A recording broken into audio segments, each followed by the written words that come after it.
Hello students कैसे हो आप। उम्मीद करती हूँ बहुत ही अच्छे होंगे और खुश होंगे। तो बेटा आज का वीडियो लेक्चर शुरू करते हैं। आज के वीडियो लेक्चर में हम change in profit sharing ratio वाले चैप्टर से क्वेश्चन नंबर 27 सॉल्व करेंगे, जो कि टीएस गरेवाल की बुक से है।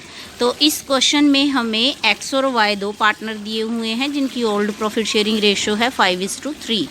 तो बैलेंस शीट के अकॉर्डिंगली दोनों पार्टनर्स की कैपिटल गिवन है, जनरल रिजर्व गिवन है, सन्ड्री क्रेडिटर्स हैं, एम्प्लॉयज़ प्रोविडेंट फंड है, वर्कमैन कंपनसेशन रिजर्व है, और एसेट साइड में गुडविल है, machinery, furniture, sundry debtors, stock, bank और एडवर्टाइजमेंट सस्पेंस अकाउंट के बारे में इंफॉर्मेशन है।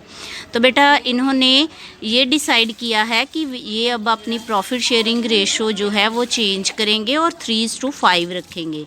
तो इसके अकॉर्डिंगली जो भी एडजस्टमेंट है उनकी, उसके बारे में नीचे इन्फॉर्मेशन है, जिसमें हमें गुडविल की वैल्यूएशन के बारे में बताया गया है। लास्ट 3 इयर्स के प्रॉफिट की एवरेज के बेस पे हमें गुडविल की वैल्यूएशन करनी है, और एवरेज कैलकुलेट करने के बाद उसको 2 ईयर परचेज के साथ मल्टीप्लाई करके गुडविल फाइंड आउट करनी है। और मशीनरी और स्टॉक की बेटा हमें मार्केट वैल्यू गिवन है।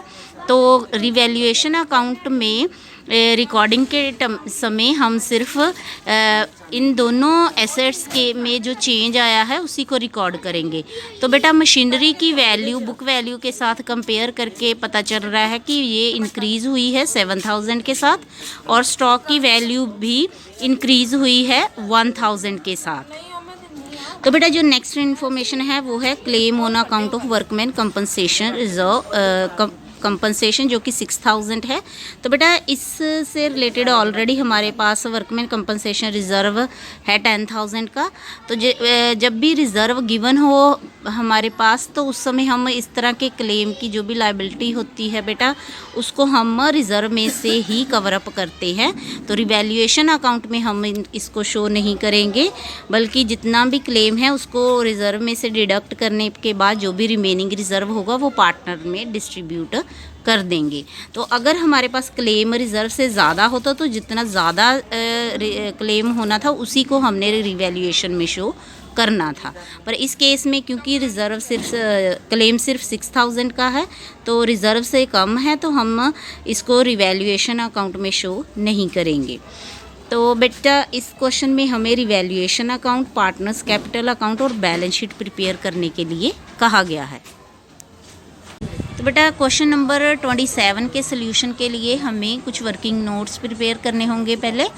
तो जो फर्स्ट वर्किंग नोट है वो है कि हम पार्टनर्स का गेन और सेक्रीफाइस शेयर कैलकुलेट करेंगे। तो इसके लिए हमें गिवन है ओल्ड रेशो 5:3 और न्यू रेशो 3:5। तो मैंने सेक्रीफाइस्ड शेयर वाला फॉर्मूला यहाँ पे यूज़ किया है। तो एक्स का बेटा ओल्ड शेयर में से न्यू शेयर माइनस करने पे सेक्रीफाइस शेयर आ रहा है 2/8, और वाई का गेन शेयर आ रहा है 2/8।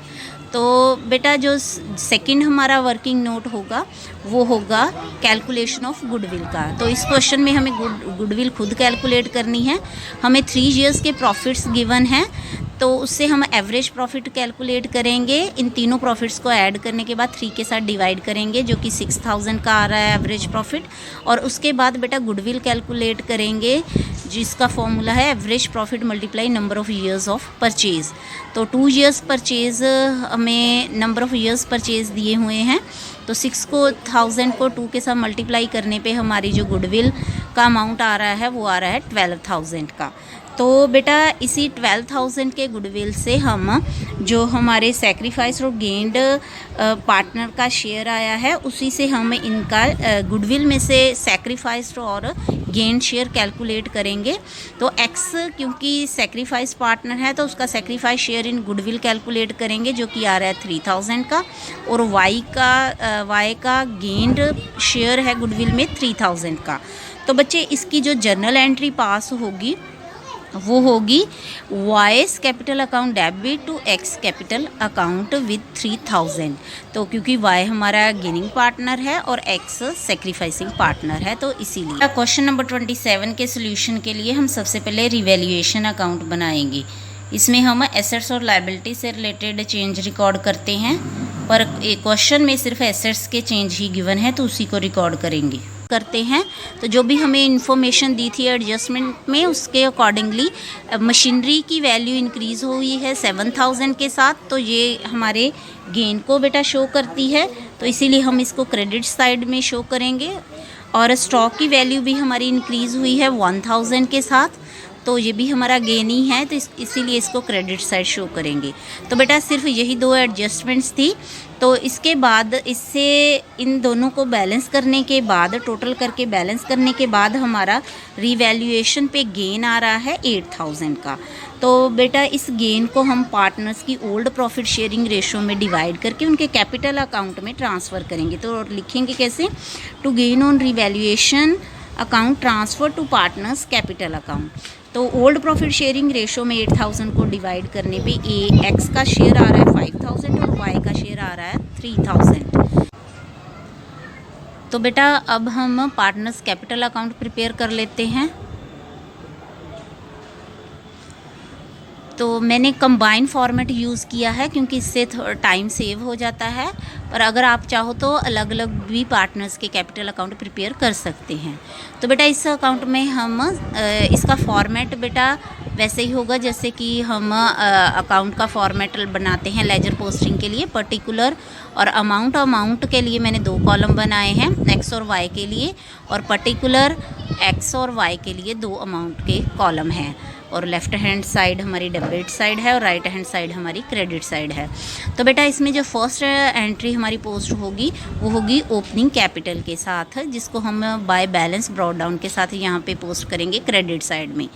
तो 52,000 एक्स की कैपिटल है, 54,000 वाई की कैपिटल है। ये इन्फॉर्मेशन हमें बैलेंस शीट में गिवन है, हमारे जो न्यूमेरिकल की इन्फॉर्मेशन हमें दी हुई है उसी में।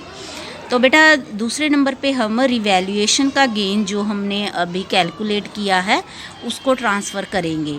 तो बेटा अगर गेन हो तो क्रेडिट साइड हम इसको ट्रांसफ़र करते हैं, और अगर लॉस हो तो डेबिट साइड। तो इस केस में हमें गेन है तो वो क्रेडिट साइड शो करेंगे बाय रिवैल्यूएशन अकाउंट 5000 3000 के साथ।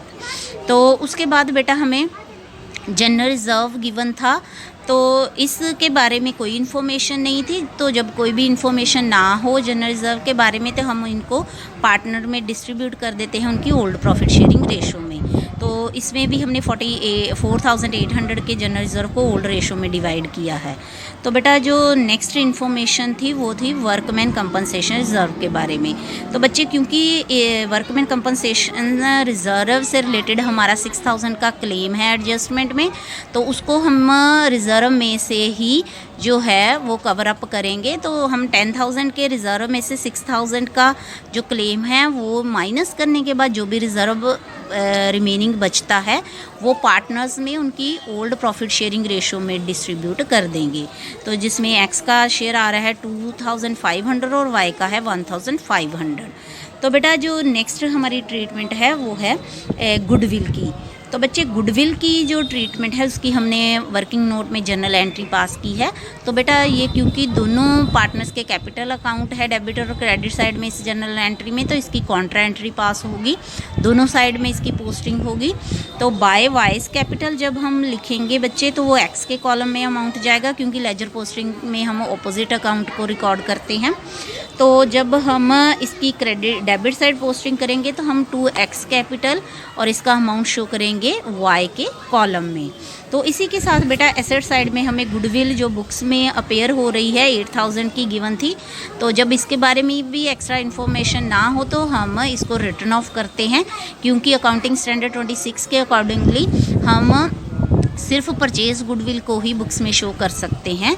तो इसीलिए इस गुडविल को हमें रिटर्न ऑफ करना होता है। तो ये भी ओल्ड प्रॉफिट शेयरिंग रेशो में ही हमें रिटर्न ऑफ करनी है। तो इसके बाद एसेट साइड में ही हमारे पास था एडवर्टाइजमेंट सस्पेंस अकाउंट, तो इसको भी बेटा रिटर्न ऑफ करना है, और ये भी हम ओल्ड प्रॉफिट शेयरिंग रेशो में ही इसको रिटर्न ऑफ करेंगे। तो ये 800 का एडवर्टाइजमेंट सस्पेंस अकाउंट था, तो उसको भी ओल्ड रेशो में डिवाइड करने पे एक्स का शेयर है 500 और वाई का 300। तो ये कैपिटल गुडविल की हमने जो एंट्री मैंने अभी आपको समझाई है, ये वही एंट्री है 3000 वाली जो दोनों साइड पे हमने शो की है।